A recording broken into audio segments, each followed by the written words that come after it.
Billy, I'm listening to you describe your putting, one putting here, one putting there. You're describing it as if you woke up and just had oatmeal in the morning. What made you such a great putter? You won 51 times, Masters, 2 U.S. Opens. What made you such a great putter?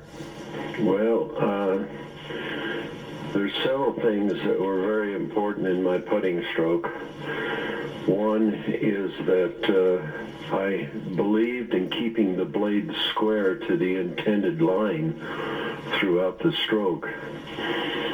And I found that the back of the left hand and the blade of the putter were one and the same. So what I did with the back of the left hand, I did with the face of the putter.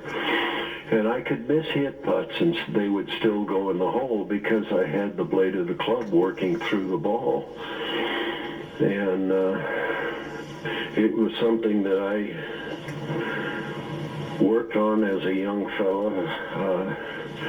I started caddying at age 11 at the San Diego Country Club, and I always carried my putter with me because when you finish caddying, you usually played in a game called Tonk, which is sort of a form of gin rummy with the other caddies, and played for, quarters. And when you couldn't see the cards anymore, well, I'd leave and go home, and I lived 3 blocks south of the San Diego Country Club, and I always stopped at 15 or 16 and putted in the dark.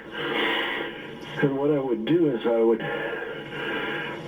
get a certain length putt where I couldn't see the hole until I walked up, and then I'd get it in my subconscious, and I would walk back looking at it, keeping it in my subconscious, and then making the stroke. You didn't see the impurities of the greens, and of course I was on those greens so much that I knew which way they broke even in the dark, and you'd be surprised how close to the hole you would wind up hitting the putt.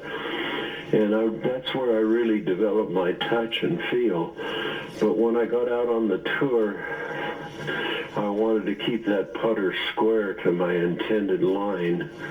And I always putted distance rather than not like these young players putt today. I mean, they have a 4 or 5 foot putt, and if they don't put it in the hole and it lips out, it goes 3 or 4 or 5 feet by, and they scare me to death when I watch them on television.